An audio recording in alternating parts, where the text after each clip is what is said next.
So while I was researching for episode 14 about bobbed haircuts, I found this story about a husband and wife criminal duo, one of whom was labeled a bandit, specifically the so-called Bobbed Hair Bandit.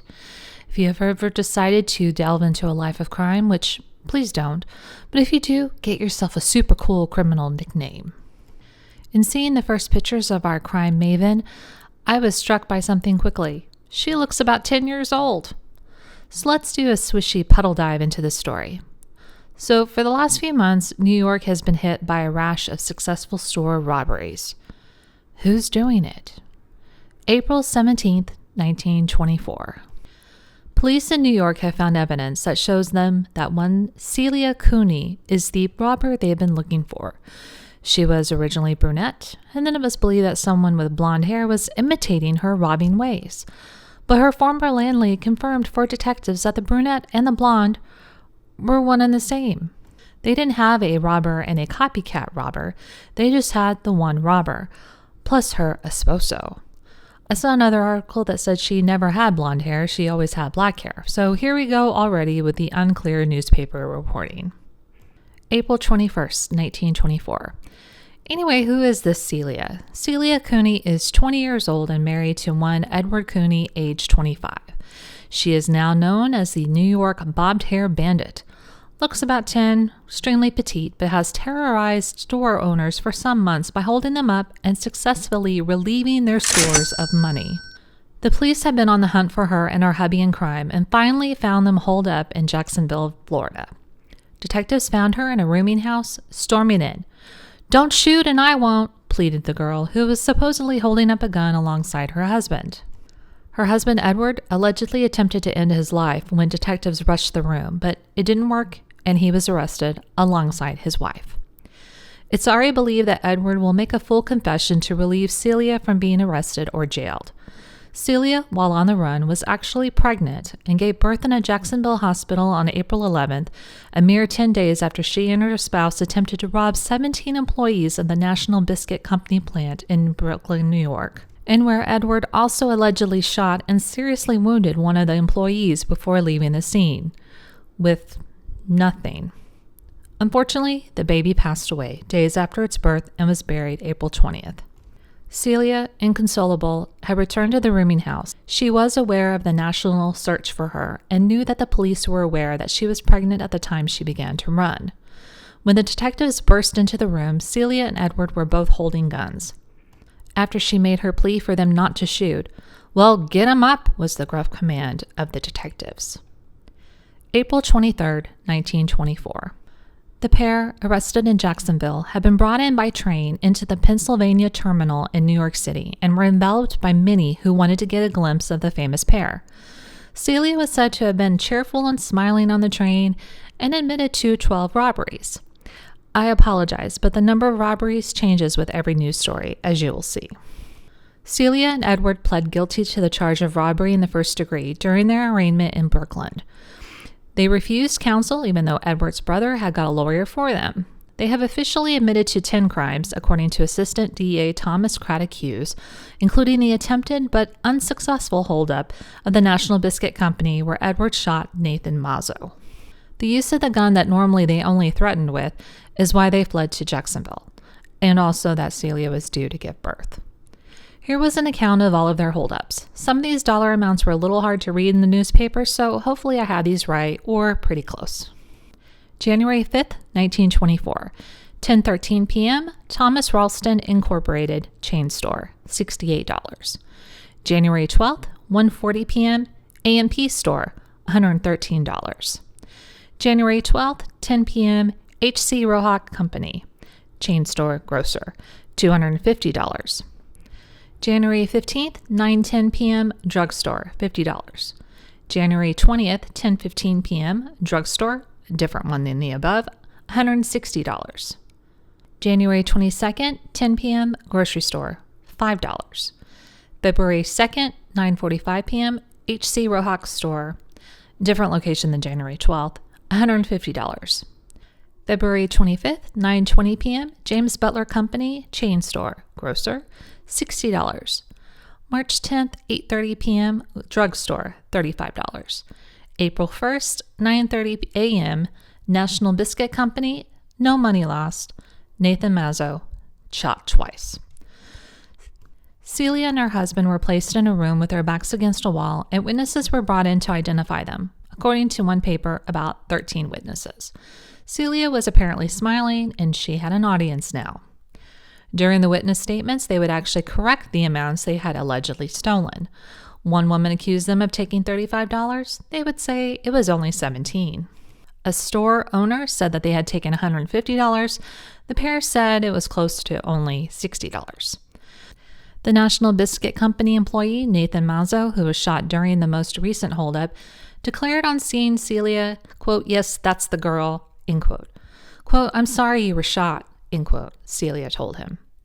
Another employee, Miss Helen Fogarty, ID'd the pair and then fainted. When Miss Fogarty fainted and was carried out of the room, allegedly Celia's smile broadened. It was a disdainful smile, according to one newspaper. At seeing Otto Hecht, A&P store manager, identifying them, Edward smiled at his wife and said, quote, "Yes, I remember him all right," end quote. Wait, who is identifying who? When Abraham Fishbein identified them as having held up his store, they both laughed. Abraham said, "Yes, that's them. She asked me for some herring, and when I got it from the barrel, she was over me with a gun. She nearly scared me to death," end quote.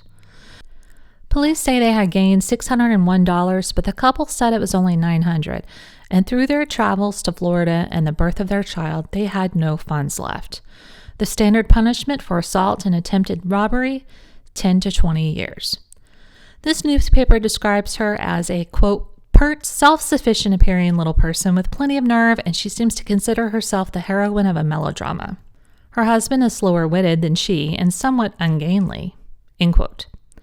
So what was the harbinger of all of these crimes to begin with?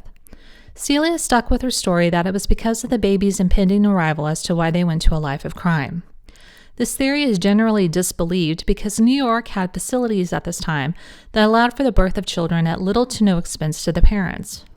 She stressed that they had never held up anyone on the street, didn't mean to hurt anyone, and felt that, quote, "the world owed them a living," end quote. Celia's deceased daughter is buried in South Jacksonville, and for whatever reason, it has drawn a crowd. The name associated with the grave is Catherine Elizabeth Sheehan, as the couple had given their name as Sheehan when they arrived in Jacksonville and saw a doctor. 10 days after the child had been born, she had passed away.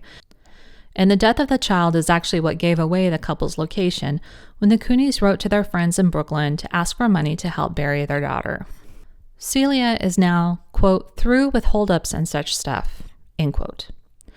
I never saw exactly what the baby had died of in terms of a specific medical diagnosis, but doctors say that the baby had been killed by the excitation of the chase that ended when the police captured the Cooneys.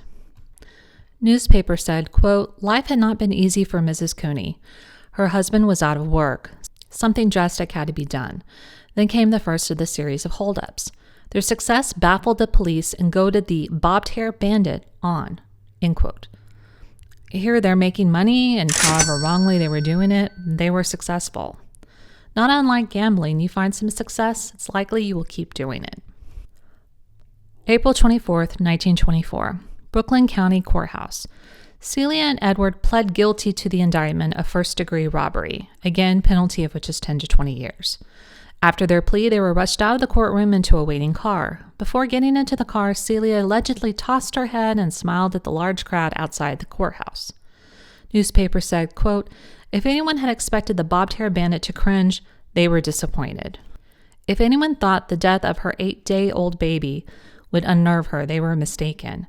Except for her bravado before the crowds, her evident enjoyment of their curiosity, she was hard and cool," end quote. Apparently, it's the Bohack holdup, the one on Lafayette, that they had pled guilty to and for which they will be sentenced as it was the largest amount of money taken at any place. Warrants for the other indictments will be, quote, "lodged with the prison authorities wherever the couple are sent, and they may face these after serving their first sentence," end quote. Paraphrase D.A. Dodd. I didn't see where they were actually charged with any of the other robberies or shooting Nathan Mazzo, which is odd to me. Dr. A. Britt, notable psychiatrist, quote, "One cannot talk of a specific case and make specific applications unless he knows and had studied that case. It is not unlikely, however, that Celia Cooney followed, as have some hundreds of millions of others, what we have grown to call the maternal instinct. In the normal state, women are more docile than men. When they are about to become mothers, they are always vicious. Now this woman's baby is dead. The urge that stimulated her doesn't exist any longer. She reverts back to the natural, unaggressive, feminine state, the state that is normal to all female kind until the brood is menaced. Don't forget that aggressiveness is not natural to women, nor to any female animal, until your young are in danger. Then she will do anything. From what I am able to learn by the newspapers about Celia Cooney, she went out foraging for her unborn young just like an animal. What led her to the particular hunting ground I could not tell unless I knew more about her special case. It may have been suggested, though, as a rule, those who yield to the power of suggestion in such a course of conduct are mentally weak. Of course, in this period preceding motherhood, women resort to all sorts of emotional outlets. Some even become insane. Others become neurotic. All become extremely irritable. They have an aversion to anything that may interfere with their maternity. This is nature's protection. The tendency is such that they will do anything to safeguard the child." End quote. April 27, 1924. The story of Edward and Celia is not moving everyone to rethink lives of crime. Quite the opposite. Some are using the couple as an example of what works. One man went to a charity officer to find an available job and said this after hearing he could get a job for half what he wanted and held up a picture of the couple. Quote, "There's a man and a woman for you. There's a couple that had the right idea. Go out with a gun and get themselves a living. And that's what I'm going to do unless you people help me." End quote. When the charity officer pointed out the length of imprisonment for such a crime, the applicant said, quote, "I'll take a chance." End quote. Not only on would-be criminals, but on young girls who apparently are turning wild. Mrs. Mary Hamilton, head of the New York policewomen, said, quote, "She is a heroine in their eyes, as in her own." And this creates a most unfortunate situation. The fact that Celia and her husband are trying to shield each other is an additional bit of heroism in the eyes of the wayward girl who regards the whole thing, just as Celia appears to regard it, as a scene from a movie. In a way, the public has itself to blame. It is the public which crowds round every doorway in which Celia is scheduled to appear. It is the public which gapes at her and not too secretly admires, and does everything but cheer when she comes into view. This curiosity is of course natural. I merely point out that it has the wrong effect on Celia herself, and on other silly girls. It gives them a wrong viewpoint on the entire affair, a viewpoint likely to be rudely disturbed when the prison sentence is imposed. End quote. May 6, 1924. Sentencing, both have been ordered to serve 10 to 20 years. She has been sentenced to Auburn Prison and her husband to Sing Sing. Apparently, she had told the jail warden that she hoped she and Edward would be sent to the same prison, but that didn't happen. County Judge Martin of Brooklyn, quote, "I have discussed your case with you in my chambers, and you have told me all about the jobs you've committed. I have had a commission investigating the mental condition of both of you. You are sane, and you are sane now. You must be taught that such acts as you committed cannot be committed in this community and go unpunished. I send you both to prison for 10 to 20 years, you to Auburn, and your husband to Sing Sing." End quote. When the judge left his chamber, Celia scribbled this note, which she sent to Judge Martin by an attendant. Quote, "To those girls who think they would like to see their names in the paper as mine has been, or think they would like to do what I have done, let me say, don't try to do it. You don't know what you suffer. While I smile, my heart is breaking in me." End quote. May 18th, 1924. Now people are looking into Celia's early days. Nature versus nurture, society bringing people to criminal lives. These are actually the topics that interest me about criminal behaviors. What brings people to do misdeeds? Is it actual need? The thrill? Their upbringing? There was an interesting story published by Omaha Morning Bee, original from New York Sunday Times. Talks about how society is at least partially responsible in any particular case for good or ill. Society is at least partially responsible for its Albert Einsteins and for its girl bandits. Celia's background. She was born in a basement on the Lower East Side of Manhattan to an uneducated mother and her father a known drunk. The father was basically worthless and did not work steadily. Celia was the youngest of 8 children, and the kids were forced out every day to beg for money. Neighbors and relatives would take pity on the children and give them clothing. That clothing would disappear and be used for the father's alcohol addiction. She was abandoned by her mother at the age of 4. Her aunt took charge of her, and Celia spent the next 10 years in school. It's assumed that the aunt, like the mother had been, was not economically prosperous, but Celia had at least gone back to school. Unfortunately, for unknown reasons, between the ages of 14 and 16, Celia did go back to her mother and her mother's bad influences. So what exactly had her father done? His criminal record? Summoned to court in order to keep sober and send his children to school. Sent to the penitentiary for 3 months. Arrested several times for illegal voting and fighting in saloons. Beaten up on several occasions and taken to the hospital. Poverty can be said to be at least partly a societal issue. Child abandonment is not. Families who experience poverty do not automatically resort to abandoning their child or mistreating their child. Society had programs to help with alcohol problems to try to eliminate drunkenness because next after illness, the main cause of poverty is alcohol, at least at this point in time. Everyone was well aware that the effect that a bottle of liquor could do to a home, to children, to society. But according to this newspaper, people considered prohibition itself, the banning of alcohol, a crime. And prohibition also created criminals who would turn to smuggling and going underground to make their own alcohol, etc., etc. But then the article brings it back around to remind everyone again that there were impoverished mothers that did not abandon their kids, whose children did not at some point rely on a life of crime. Quote, by making waywardness and crime the automatic result of poverty, it denies the effort, the self-sacrifice, and the heroism of the millions who keep an unfavorable environment at bay or defeat it. End quote. The Birmingham H. Herald, June 13, 1924. Quote, her girlhood memories are memories of drink, drudgery, destitution, and desertion. Heredity and environment combined against this girl.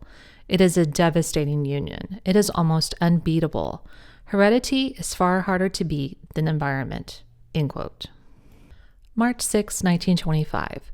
Celia, while in prison, wrote to Dr. S.S. Sisson, who attended her at the birth of her daughter. Quote, I think of my baby every day, and oh, I get so lonely here. Won't you please make a picture of the baby's grave and send it to me? The only bright spot in my career of shame came when my child was born. That happiness was blighted out in 2 days, but we enjoyed thinking over our happy hours, and this picture will be a great help to me in my hours of solitary confinement here. I shall never be able to thank or repay you for your kindness to me and my husband while we were in Jacksonville. End quote. Dr. Sisson had made a small picture of the baby's grave, which is marked only by a cross of native moss, and had forwarded to Mrs. Cooney. The physicians still insist that the girl's career of crime resulted from a temporarily deranged mind brought on by impending motherhood. This interests me because of the known hormonal turmoil a woman's body goes through during pregnancy and post-pregnancy. Deranged may be considered a harsh statement now, but at least they are recognizing that women are feeling a lot while pregnant and postpartum. June 3, 1931. The couple was reunited, well, sort of, in a Syracuse courtroom where Edward brought up a $100,000 suit against the state for the loss of his arm in prison. Celia is testifying. This is the first time they have seen each other since their conviction 7 years ago. This is actually refuted in another article because Edward had been in Auburn prison for some years, and they are allowed to see each other once a month for an hour. Anyway, did he win his suit? Not that I ever saw. I honestly don't know what came of that. Fall 1931. Celia will be freed. No longer sporting a bob, no longer impudent, no longer the 20-year-old bandit she was 7 years ago. Now religious and her sentence reduced due to good behavior. Quote, I'll go back to my sister. I won't say where in New York, and I'll wait for Ed. Then we'll start life all over again, if people will let us. End quote. Once Edward is out, Celia softly said something about, quote, going out west where it'll be good for Ed's lungs. We might start a gasoline station out there. End quote. Parole board will meet on October 16th to see whether or not Ed will also be let out. Edward was originally at Sing Sing, but as mentioned, apparently was transferred several years ago to Auburn prison. Edward's prison stay has riddled him with a lot of health issues. He was threatened with tuberculosis and had his left hand amputated after an injury in the auto plate shop. According to a newspaper, he appeared much older at this point in time than his actual age. November 6, 1931. Celia Cooney woke up at 3:15 in the morning, removed her prison attire, put on a new dress, and put some makeup on. A guard unlocked her cell, gave her her release papers, and $10. A car waited for her outside where it drove her to the train station in Syracuse, where she hopped on a train to New York City, where she was due to meet with her still husband, Edward. Plans? Ed plans to get a job, though he now only has one arm. Celia has learned stenography and typewriting. As a condition of their parole, they were forbidden publicity, but Celia did say, quote, "All I want is a chance to be left alone and be given a chance to go straight. I'm cured, completely cured," end quote. June 1st, 1936. Edward has passed away. I do not see of what precisely, but we've already mentioned that his health had declined in prison.